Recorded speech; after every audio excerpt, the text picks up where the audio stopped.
Hello everybody, how are you doing today? Welcome back to another episode. Thank you so much for joining me today. Today is a very interesting topic. So I'm going to say hello to Facebook, hello YouTube, and hello to everybody listening on the podcast. This is on all platforms, so everybody can get this information. So this is a really exciting topic today, and I felt really pulled to talk about this. So I put together a whole bunch of my experiences and just information for you guys to help you sort out what's going on, right? Honestly, this topic actually gave me a lot of clarity on my own life, and it really helped me to really kind of tune into who I was and why I was the way I was, or am, I guess you could say, right? It was just being blind, right? I was asleep. I didn't realize I was not awake to the information that I now have that I'm going to now share with you. So if you are watching live or the replay, let me know, say hi. Also leave all your comments. I want to know about your experiences too, if this relates to you, if anything that I say or share today that you really resonate with, let me know, because that is so important, and that will help me with my trainings, with my coachings, with my sessions, with the information that I give out, right? I want to know that I'm getting on the right topics. Okay, so an empath. A lot of people have an understanding of what an empath is already. They know that an empath is very sensitive, very just an emotional sponge. Really, that's the best way that I can describe it, and that's kind of what I've always described it as before. There is a book, there's many books, by the way. If you ever want to kind of deep dive into this, there's lots of information out there. It's just, this is kind of just touching on the information just a little bit here, right? So there's a book that I came across that I was drawn to by Judith Orloff, so Dr. Judith Orloff, and it's called The Empath's Survival Guide, The Life Strategies for Sensitive People. And so I took some information out of there because she had some really good, traits and things, how she explains things in a really clear and concise way. So I decided to share that with you. So I did have a post actually a couple days ago about being an empath and what was your biggest issues in the group. So if you're not in the Facebook group and you're watching on YouTube or listening on the podcast, the Facebook group is called The Awakening Journey. And you can find it in the show notes or in the links in the comments below. So she describes an empath as having a lot of empathy, right? Very open-hearted. You can really connect with people's stories. This is like real life stories, and in movies, in books, like you just connect on a totally different level than anyone of your peers, right? Or if they're an empath too, maybe you connect with them even deeper, right? That's a big thing. So having a lot of empathy, just understanding where people are coming from, right? You get it, you understand it, because you can physically feel it, that in your bones, like in your gut, right? And you just know, in your heart. Sometimes you take on a little too much. We're going to get into that. So one thing that Judith Orloff talks about is closeness, and closeness and intimacy can actually be overwhelming. And it's interesting because this is not something that ever I was brought to my attention, my conscious attention, because I personally always struggled with relationships and friendships, even friendships. I would get close with a friend and then I would pull away because some part of me was afraid that I would be seen for who I really am, which I didn't even know who I really was. So it was really difficult for me to open up to people because I felt their pain and I didn't want to overburden them with my pain. Or maybe what I was really doing now, looking back in retrospect, maybe I was taking on some of their pain and reflecting it back to them. We're all mirrors for each other. That is very possible. That was just an idea that just popped into my head. So intimacy can be overwhelming, right? So that's the thing, is just kind of paying attention to these parts of your life and how are they being affected? That's big, right? A good thing about being an empath is that you have really good intuition. You can really, like, you just know, right? And before, like I said, you have these gut feelings, right? You have these inklings, these intuition hits that you're like, nope, I know, I can read between the lines. You can read between the lines very easily, and you have a good bullshit meter. You can read between people's lies, right? You can know when somebody's telling the truth or somebody is lying, right? It's just, you don't have time for that, right? And if you're unaware of this, maybe you might be buying into it. But as soon as you are aware that you can see through their bullshit, then you basically just don't have time for it anymore. That's all, right? As an empath, you recharge in nature. Nature is a big, big part of your life, right? For me, I know my greatest memories and where I feel the best is when we go camping. Get out in the woods, get into the dirt, get out by the water, under the trees, and, under the stars, and just be in nature, be a part of it, because we feel on a totally different level. So when you are isolated away from everybody and you're in nature, because nature has this natural nurturing nature, right? It's nature. But it also has that effect on you that really can be healing and charge you, right? So if you're really depleted, it's interesting because I could have a really hard camping experience. It could be raining, or it could, we just have, things that come up. We have animals coming in, skunks, porcupines, deer. I've had so many things, right? You get all of this stuff, and it's just so recharging. No matter if it's good or bad, it feels so good, right? Just connecting with nature, being in that place, right? One big trait of being an empath is that you don't do good in crowds. Crowds are not your thing. And it's interesting because I have, when I was younger, when I was a teenager, I was always around a lot of people. And I always had that social awkwardness. I didn't know where it came from. I just knew I was just always socially awkward. My sister would point it out to me. And I didn't know where it came from. And it's only because when I was in big crowds, I could feel and sense everybody's emotions and what was going on and what they were actually hiding from the surface. They would appear, on the surface, they would appear to be happy and go lucky, and as a lot of people do. And then, but the thing is that I didn't know how to really talk to them or interact on a level, like just playful, because I could sense that there was something deeper under the water. So it would make me feel awkward. And I'm like, I don't know how to address this, right? So I didn't. And I would just be quiet, and I would just kind of be like the observer in the corner. But then I also have this really loud nature, which plays, I guess, a role in that as well.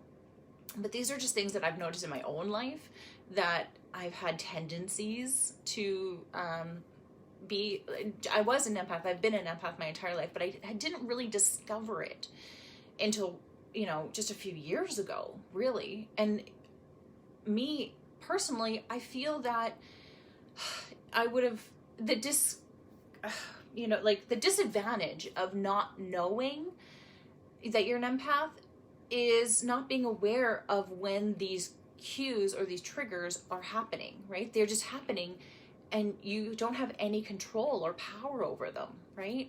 So it's just about knowing, just learning more about it. And then it kind of gives you permission to be who you are truly on the inside, which is a big thing, right?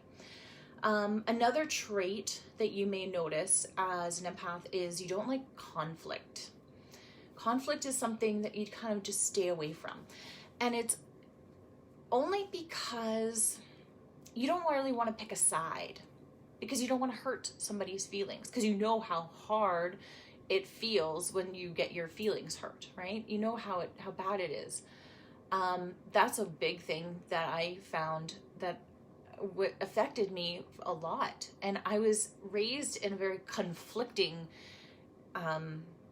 family, and everyone was always fighting. And now looking back, I can see why I chose that family, so that I could overcome that obstacle, right? That part of my life. And then, of course, as an empath, you tend to isolate, right? You pull away from everybody. You also have a hard time setting boundaries. That's big. Just, if you don't set boundaries, honestly, what happens is you drain yourself. You get so depleted and so tired, and then you try to keep on giving because you feel like you haven't given enough, but yet you have nothing more to give, right? It's this crazy paradox that we deal with as empaths, which is crazy. And a big thing is that you sometimes find it tough to cope with sensory and emotional overload. That's a big thing. And that has a tendency to come up, of course, if you're in big crowds, a lot of people, right? You can definitely get sensory overload there, and which is why you want to stay away from big crowds and big events and things like that. I know when I was younger, I always pushed myself to these places and these things, and then I would find myself heavily medicating myself with drugs and alcohol because I didn't know how to handle the emotions or the energy that was coming at me, right? So if you find that you've done that in your life as well, it tends to be a crutch for empaths. I find is you can use sex, drugs, and alcohol as coping mechanisms to get through the overstimulated, emotional overload, right? So much over. So the thing is, though, with an empath, those are just some of the traits, right? But the thing is that there's a lot of good that comes with it, because people are naturally drawn to you, and they come to you with personal stories. They feel comfortable just opening up, right? And, telling you how they feel, what they're experiencing, what they're going through, because usually you can relate, because either A, if you haven't been through it, you can feel it from them. So you totally you're on page what they're talking about, what they're going through, right? So people just naturally are magnetic to you, magnetized, or attracted. I don't know how else to say it. And then when you're around others, though, of course, you're picking up on that energy, right? You're always picking up, you're reading the room. And, if you walk into a room where somebody just had a fight, it's palpable. Like, you can feel it, and you can taste it, and you just know that the vibes are not good, right? So it's just being able to understand and comprehend, what is yours and what is not. And I think that is the biggest thing too. There's just so much, like when you're around certain people, you end up doing things that you don't end up doing, just to try to fit in almost, because again, there's that socially awkwardness that you have. And I found I did that a lot when I was a teenager, was, falling into things that I wouldn't normally do on my own, right? It was only because I was under influence of others, or, trying to cope with not understanding why I felt the way I felt, that was really hard. So really being an empath, so we came to this earth with a mission, right? We chose this path, whether you know it or not. So before we come to earth, we meet with the council. So the council, and we also make contracts and arrangements with all the other souls that we come into contact with in this life, right? And we actually have that setting, the emotional sensing setting in our physical bodies setting to be a little bit higher than others, right? We chose this because this is the experience that we wanted to experience when we came to earth. And then with that also comes a really, it's a superpower almost. And once you start to understand why we chose this, why this is something that you're experiencing, that you're going through. Being an empath, it can be a little bit of a detriment until you start to understand it, right? Just knowing that you have been given this, it's a gift. It's really a gift. If anything, that is exactly how I look at it now. Because being an empath means that you can feel other people, right? But then you can also empower other people, because you can understand them in a way that they may not even understand themselves. And that is big. And that is what I do with my coaching, with my clients. And that's why I do what I do. And if I didn't go down this path, and if I didn't choose this, I wouldn't be here. I wouldn't be sitting here in front of you talking about it right now.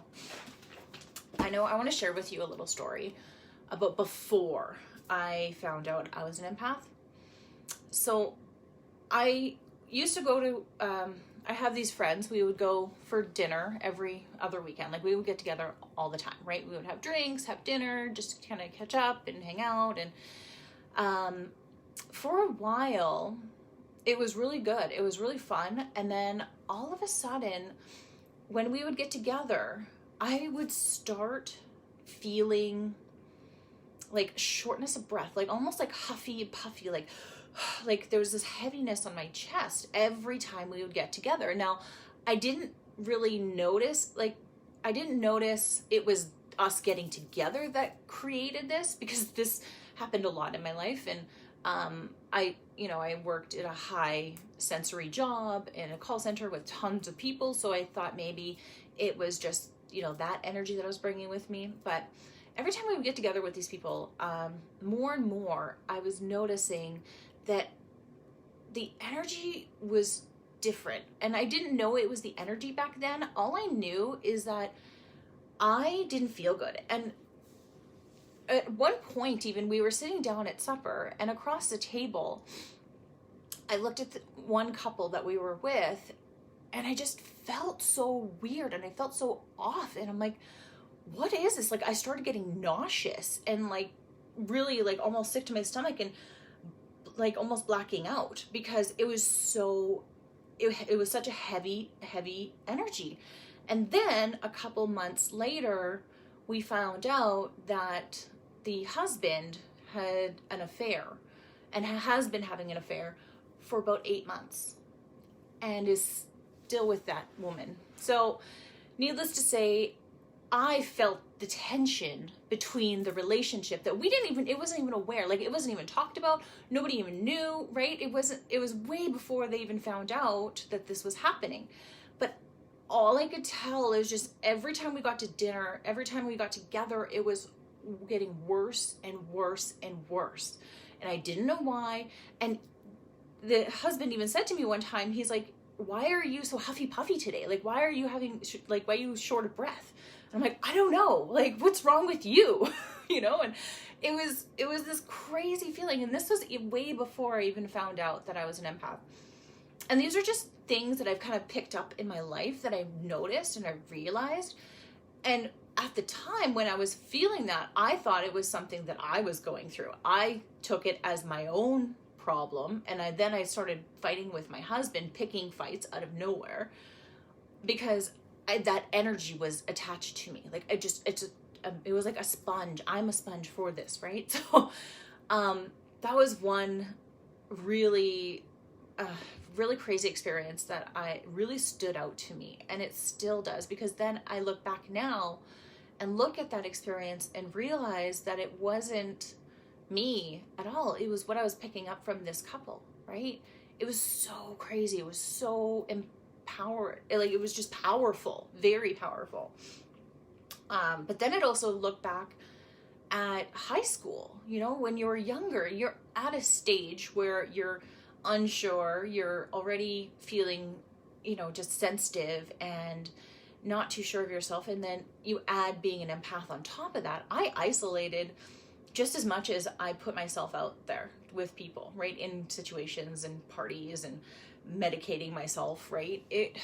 it was interesting because when I had to pull away, I would take a few days. It would take a few days for me to kind of come back and then feel good enough to be with my friends again, right? It was crazy. It's just crazy. Just thinking of, you know, all of the things that brought me here and those experiences, it really just makes sense now. Everything just makes sense. I understand it on a totally different level, right? So I'm sharing my stories with you so that if you have experiences in your own life, then it might check a couple boxes and make things, help you make sense of things, right?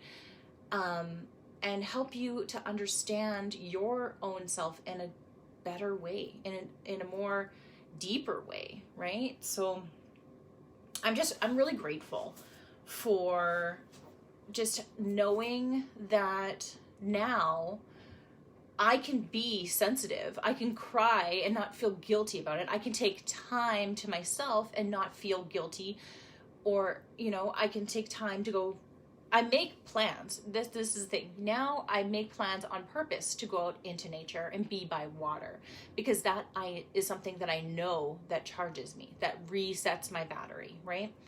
And it's just all about understanding what helps with what you're dealing with, right?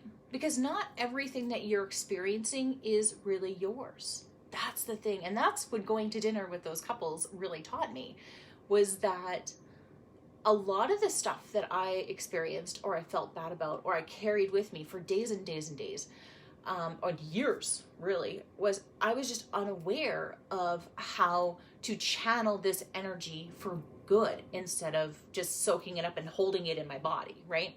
Holding it in my body is what caused my anxiety and my depression. Now, I can tell you, after going to dinner with these people for a few years, it wasn't just that, to be honest. There was so many other things, so many other factors that came into play that caused my depression, that caused my heavy anxiety.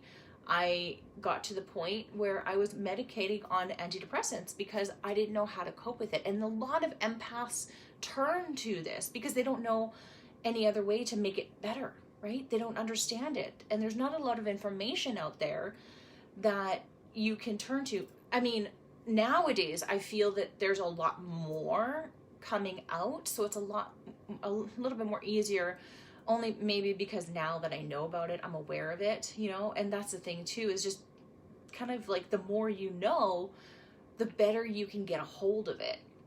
So what I teach in my awakening coaching series is how to channel that energy that you soak up from other people, other situations, and, you know, other things, how to channel that into good energy, how to use it for the better, to transform it into something that you can use instead of something that drains you, that burns you out, right?